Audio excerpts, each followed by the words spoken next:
প্রিয় শিক্ষার্থীরা, কেমন আছো তোমরা সবাই? আশা করি সবাই ভালো আছো।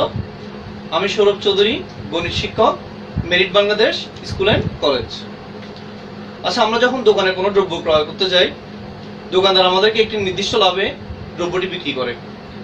অথবা আমরা যখন কোনো টাকা নির্দিষ্ট সময়ের জন্য ব্যাংকে জমা রাখি, ব্যাংক ওই সময় পরে আমাদেরকে একটি লভ্যাংশ দেয়। তোমরা কি বলতে পারো এই লাভটাকে কি নামে অভিহিত করা হয়? হ্যাঁ, আমি জানি তোমরা জানো সেইটাকে বলা হয় মুনাফা। আজ আমরা অষ্টম শ্রেণীর গণিতের দ্বিতীয় অধ্যায় মুনাফা থেকে সৃজনশীল চর্চা করব। দ্বিতীয় অধ্যায়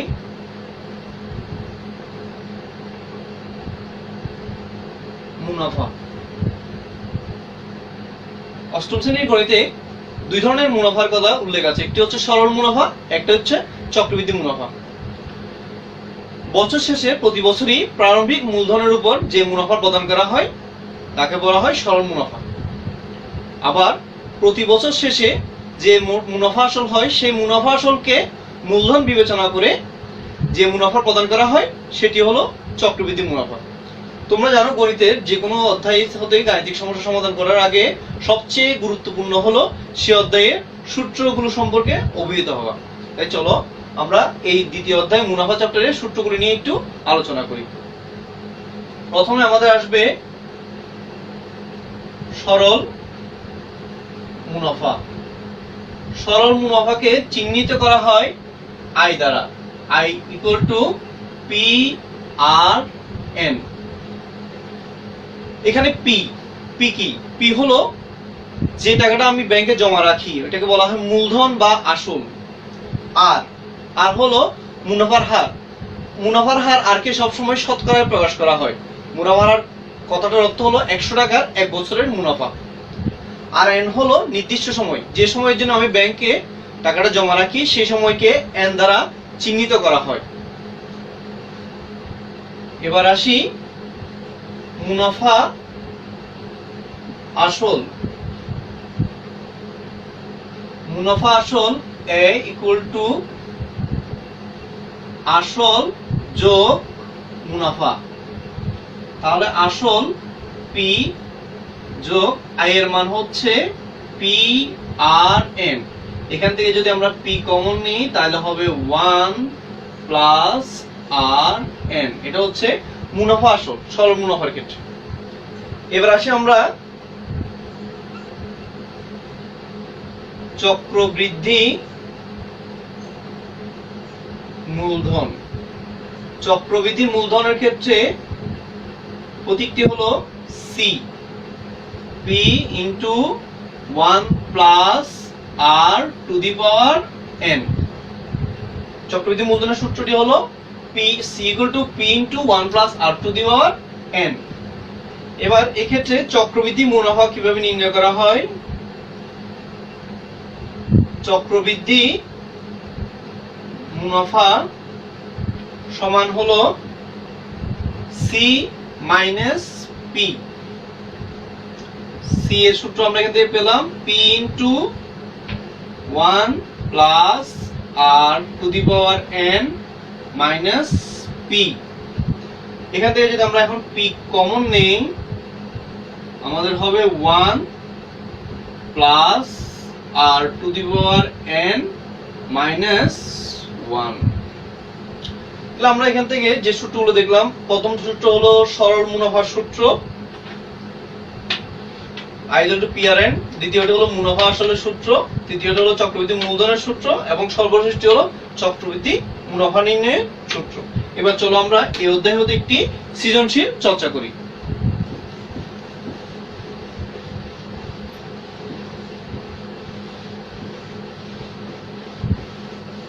দ্বিতীয় অধ্যায় হতে আমরা একটি সৃজনশীল চর্চা করি। এবার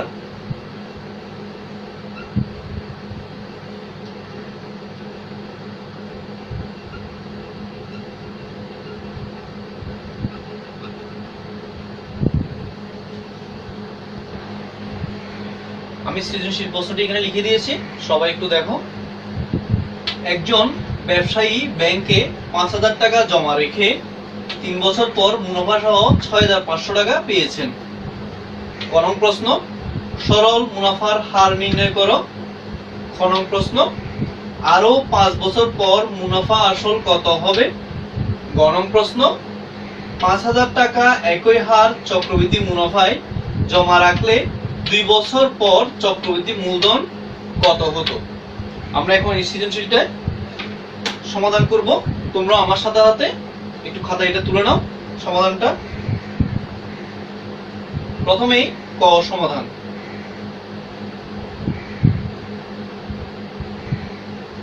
ক নং প্রশ্ন আমাদের বলা আছে সরল মুনাফার হার নির্ণয় করো।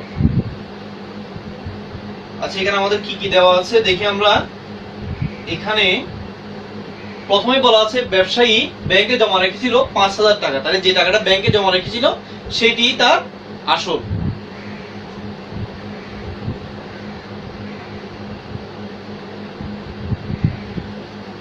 আসল পি সমান 5,000 টাকা। এরপর হচ্ছে সে 3 বছর পর মুনাফা সহ 6,500 টাকা পায়, তাহলে তার মুনাফা হলো মুনাফা আয় 6,500 টাকাটা এখানে হলো মুনাফা আসল। তাহলে মুনাফা বের করতে আমাকে সূত্র হচ্ছে মুনাফা আসল থেকে আসলটা বিয়োগ করতে হবে। তাহলে 6,500 বিয়োগ 5,000 টাকা, এখানে বিয়োগ করলে হবে আমাদের 1,500 টাকা। আর যেহেতু সে 3 বছর পরে মুনাফাটা পেয়েছিল, তাহলে সময় n সমান 3 বছর। এবার আমরা প্রথমে সরল মুনাফার সূত্রটা দেখব। আমরা জানি আই সমান পি আর এন। আমাদেরকে এখানে আই এর মান জানা আছে 1,500 টাকা, পি এর মান জানা আছে 5,000 টাকা, আর এর মান আমাদেরকে নির্ণয় করতে হবে, এন এর মান জানা আছে 3 বছর। তাই যেহেতু আমরা আর এর মান নির্ণয় করব, আর সমান সূত্রটি হবে I divided by P N. এবার আমরা এখানে মান বসাবো। আয় হচ্ছে আমাদের 1,500, পি অর্থাৎ আসল হচ্ছে আমাদের 5,000 গুণ এন এর মান হচ্ছে 3। একটি কথা আমি প্রথমেই বলেছি যে মুনাফার হার সব সময় শতকরা হিসেবে নির্ণয় করা হয়, কারণ মুনাফার আর মানে মুনাফার হার ওইটা মানে হচ্ছে 100 টাকার 1 বছরের মুনাফা। তাই আমরা এখানে উপরে 100 দিয়ে গুণ করব এবং শতকরা চিহ্নের জন্য এখানে লিখবো একটি ভগ্নাংশ 100/1। আমরা জানি শতকরা কিন্তু একটি ভগ্নাংশ যার মান হচ্ছে 100/1।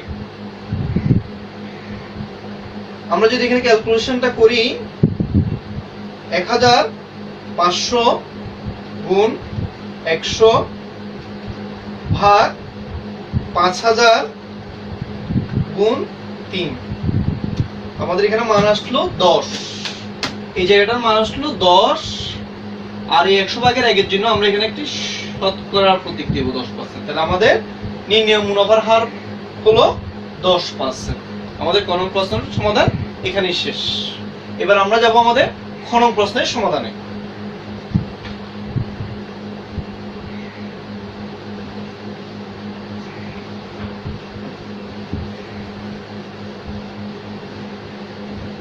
খ নং প্রশ্নে কি বলা আছে দেখো তোমরা।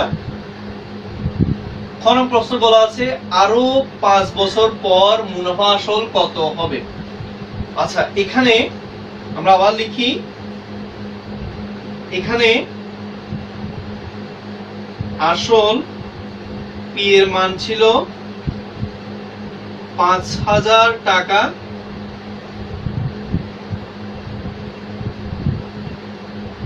মুনাফা আয়ের মান নির্ণয় হয়েছিল আমাদের 1,500 টাকা, সময় n। এখানে একটি কথা বলা আছে যে প্রশ্নে আরো 5 বছর পর, সে কিন্তু প্রথমে যে মুনাফাটা পেয়েছিল সেটা 3 বছর পর। তাহলে এখন যেহেতু বলা আছে আরো 5 বছর পর, তাহলে আমাদের হবে 3 + 5 বছর। তাহলে এটি হবে, মোট সময় হবে 8 বছর। এবার আমাদেরকে বলছে আর 5 বছর পর মুনাফা আসল কত হবে। প্রথমে আমরা সরল মুনাফার সূত্র দিয়ে মুনাফাটা নির্ণয় করব।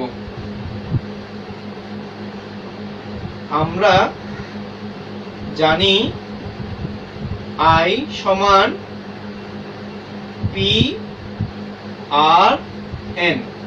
তাহলে এখানে P এর মান হচ্ছে 5000 গুণ R এর মান ছিল আমাদের 10%। তাহলে এটাকে লেখা যায় 100/10 গুণ N। N এর মান হচ্ছিল আমাদের 8 বছর।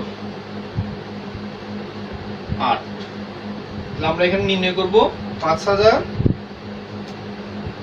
গুণ 8। এটা হবে 4000 টাকা। তাহলে তার মুনাফা নির্ণয় হলো 4000 টাকা। এখন কিন্তু সময় 8 বছর, 8 বছর পর মুনাফা নির্ণয় হলো 4000 টাকা, কিন্তু 3 বছরে তার মুনাফা ছিল কিন্তু 1500 টাকা। তাহলে এখন মুনাফাটা বৃদ্ধি পেল। তাহলে আরো 5 বছর পর মুনাফা আসল কত হবে। এবার আমরা এখান থেকে মুনাফা আসল খুব সহজেই নির্ণয় করতে পারবো। সুতরাং মুনাফা আসল এটাকে চিহ্নিত করা হয় এ দ্বারা, ক্যাপিটাল এ। মুনাফা আসল, মুনাফা যোগ আসল। আমাদের মুনাফা হলো 4000 যোগ আসল হলো আমাদের 5000 সমান 4000 আর 5000 যোগ করলে হবে আমাদের 9000 টাকা। তাহলে সে আরো 5 বছর পরে মোট মুনাফা সহ আসল পাবে 9000 টাকা। আমাদের খ নং প্রশ্নের সমাধান এখানে শেষ। এবার আমরা যাব আমাদের গ নং প্রশ্নের সমাধানে। গ নং প্রশ্নের সমাধানে কি বলা আছে দেখো তোমরা একটু প্রশ্নটা। 5000 টাকা একই হার চক্রবৃদ্ধি মুনাফায় জমা রাখলে 2 বছর পর চক্রবৃদ্ধি মূলধন কত হতো। এখানে কিন্তু চক্রবৃদ্ধি মূলধন কত হতো বলা আছে। তার মানে আমাদেরকে গ নং সমাধান করতে গিয়ে চক্রবৃদ্ধি মুনাফার যে সূত্র আছে সেগুলো প্রয়োগ করতে হবে।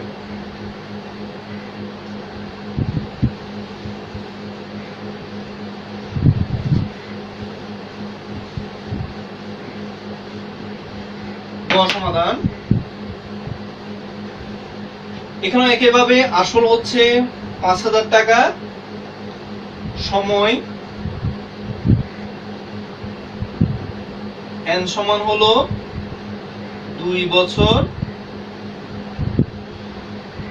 5000 টাকা একই হার চক্রবৃদ্ধি মুনাফা। তাহলে একই হার, আমাদের মুনাফার হারটা কিন্তু ক নং প্রশ্নে নির্ণয় করেছিলাম আমরা 10%।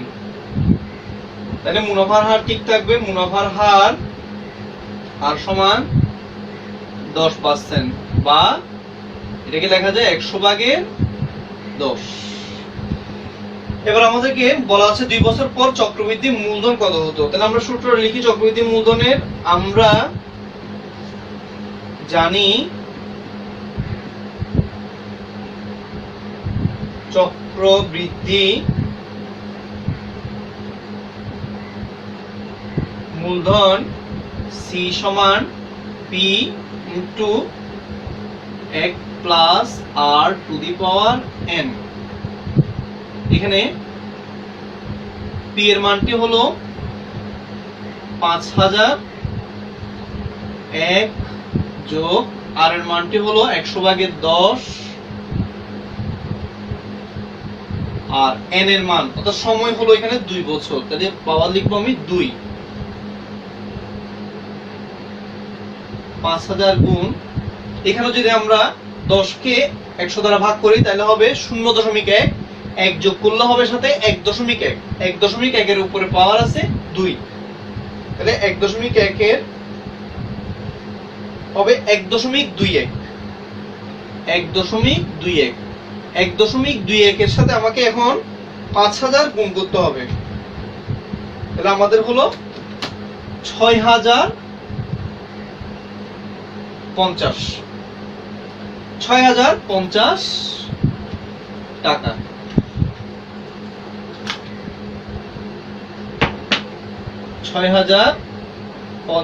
টাকা। তাহলে আমাদের গ নং প্রশ্নের সমাধান এখানেই শেষ, 6050 টাকা। তাহলে আমাদের এই সৃজনশীলটি আজকে এখানে আমরা শেষ করলাম। এই সৃজনশীলটির মতো অন্য যে সৃজনশীলগুলো আছে এই অধ্যায়ে তোমরা সেগুলো বাসায় চর্চা করবে এবং এই সৃজনশীলটিও আবার বাসায় চর্চা করবে। তোমরা সবাই বাসায় থাকবে, সুস্থ থাকবে এবং নিরাপদে থাকবে। আগামী ক্লাসে তোমাদের সাথে আবার দেখা হবে। ধন্যবাদ সবাইকে।